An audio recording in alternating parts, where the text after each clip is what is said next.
My mother was from Wales, my father was from here. Phil's mother was from Scotland, and his father was from Cornwall, so we're all local. Well, a lot of them come from Wales, all mum's brothers and that, and they all worked in the coal mines, and they were starting them up here. All mum's brothers mainly worked in the ones in Stockton. With that. Then they did this open cast where you didn't sort of have to go down, but the coals sort of up on the top. Mum was the oldest. There was 4, and then they had 2 when they got here. We used to be in Westport. That's where I was born in.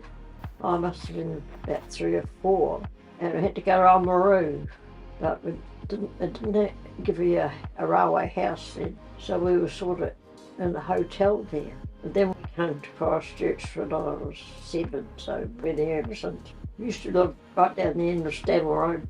They were new, 1945. In the earthquake, they all got demolished. Even up to the war, all you got at Christmas, you had to put a stocking up, one of your father's socks or something, an orange and a banana, and then maybe some lollies, and maybe a present. But that's the only time of the year you ever saw the oranges and bananas, because half of the people that grew that stuff were away at the war, so I mean, everything, they just wasn't there. I mean, now you can have Christmas every day.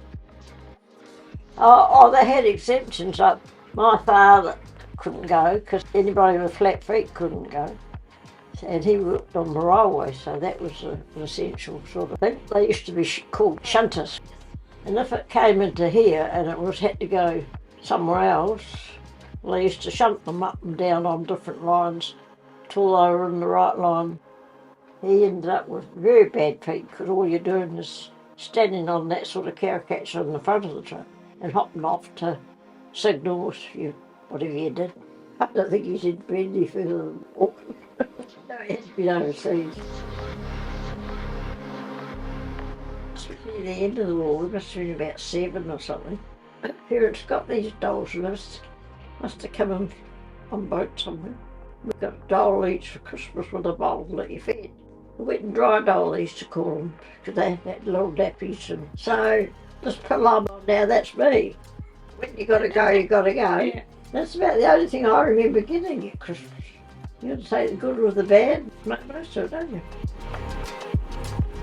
But we never starved. But we used to have a ration book, and you used to get a £1/4 pound of butter per person. So I mean, these women all got together, and they used to get this £1/2 pound of butter and beat it, and it would make it a lot more, So you had to go and get that each day or week when you went, and they cut this little coupon out your book so that you would get twice. You had coupon books for everything. Well, that was just the end of the war. After the war, things sort of come back as it was. Women didn't work so much in those days. I hated school. I wouldn't stay any longer. I did sewing for 5 years. That was an apprenticeship, making coats and stuff like that. That was from 16 till we got married at 21. Bill didn't really go to high school for long. He went to Kaikoura, never did his homework because they used to go on the bus. Girls do his homework on the way home. Oh, yeah. I mean, so he's being crafty and not using. He was working on those tunnels as an electrician. He used to call it the public works camp. I think they might have been government type of thing, where they had houses there made out of old army huts and whatnot. So he lived there for years.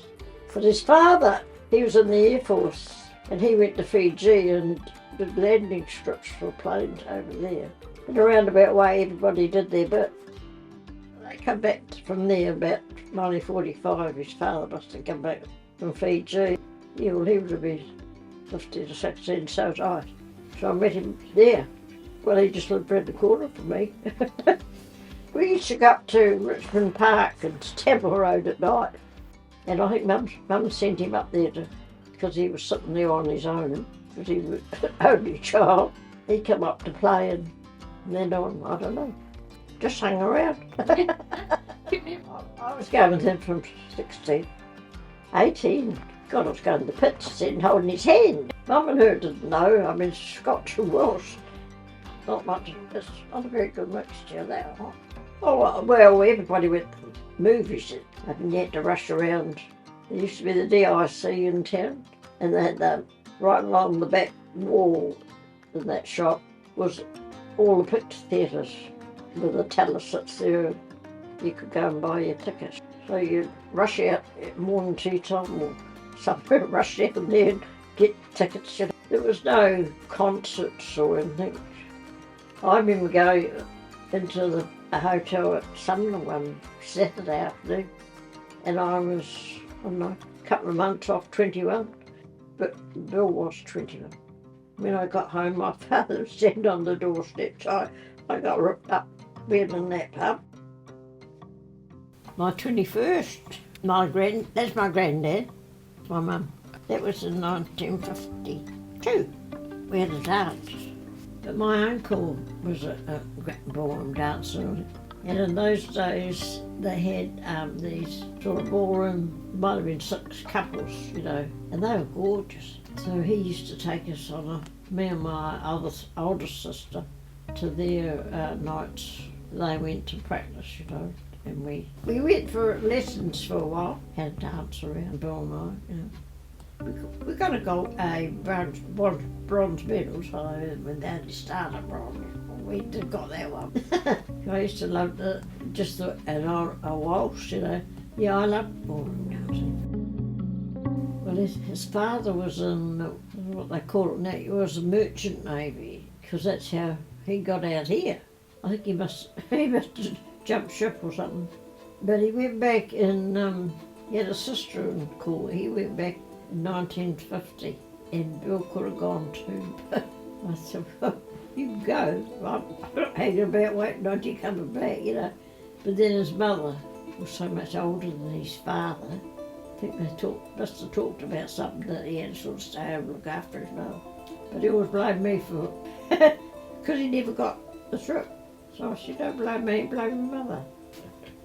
His father had a job for him on some boat, and his father went on this boat, hire or something it was called, as a cook.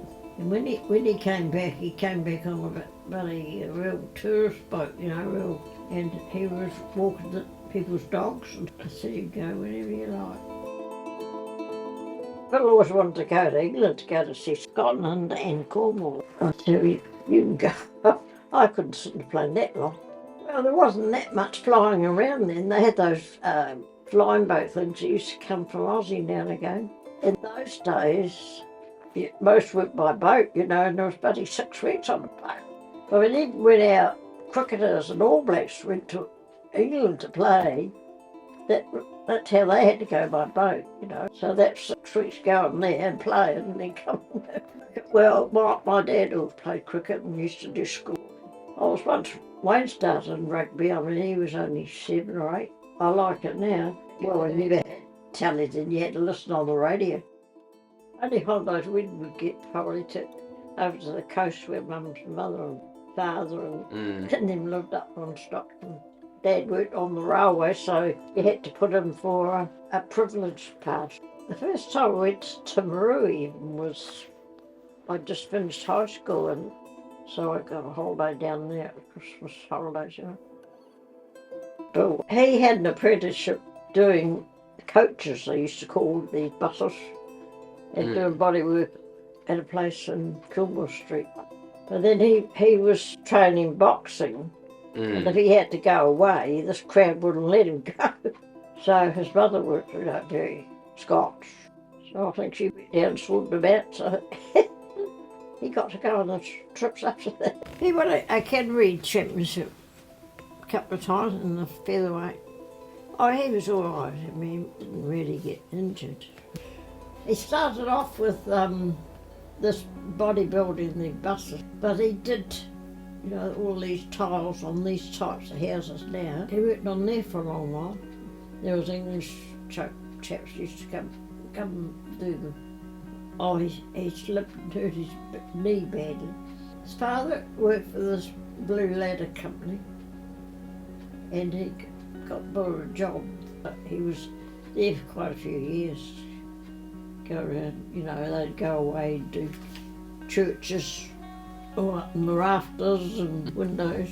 And then he went to Barron's in the sheepskin place, and a bale fell on him and put his back out, so he was off work for ages with that. It's a bit like your father. I mean, I can ask him to go anywhere and he'll take me. Go and sit at the, you know, at the hospital. If you've got an appointment there, you'll sit there and I don't know what they're telling you. So they're very much alike. And I mean, you can see what he's like with kids. So.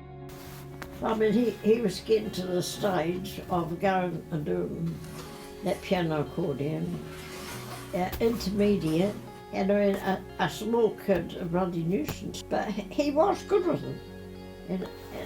And I mean, he idolised him, but then they get to the stage of the older one, of girls, so I don't want them hanging around. So you brought this back on your own again, you know.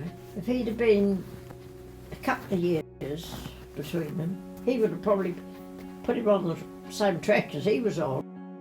Not to say the other one would have listened. As far as he's concerned, money's round to go round, but the other part of that saying is the notes are flat to stack, you know, which Wayne and I do.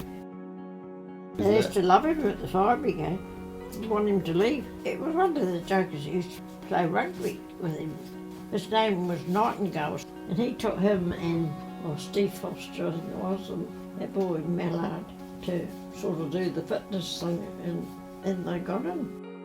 One of their bosses stopped me in the supermarket one day. The one that gave the big speech, you know, you'd thought it was his son. He's so proud of him. So he started talking about Wayne. Told me how good he is and how they don't want him to go. He said, everybody loves him, he said, and he fits in, you know, he writes the ship, he said, every time there's any trouble, and he's so good with these young ones that are coming in. So that made me feel quite nice. Oh yeah, we used to go to Brighton in those days, you know. I didn't like the sea really. You never know what's swimming around that, but Janelle was a good one, and Poet's pretty good. And even old Ralph said, she told him, I like to be on the land, not up in the air or in the sea. Years ago, they used to call it the ferry, and it used to leave Littleton and go to Wellington overnight, you know. And the only time I went, and it was a southwest, and it just about stood up and end. I haven't been back. In fact, I worried about it all the way, you know, before I had to come home. And I think it was just smooth. I haven't been on another one. I went to work in 1970 because that's Social Security wasn't much. Well, over here at the carpet factory, go at 4 o'clock and make tea for the men. So I did that for 4 years. So I was only going to do that for 6 months. Right. The lady got me the job down here. Her daughter had just started up a tea room in town.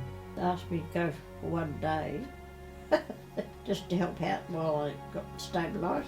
So that was 74, and I didn't finish work after that till 1988. Oh no, I went from there because they sold it, so I ended up next door and doing the pictures, training. Kenny walked out and put the pictures in. So for 6 months work, that turned out to be 18 years. Right. Is that recorded all that? Oh, I didn't know something new. You must have said enough of me yet.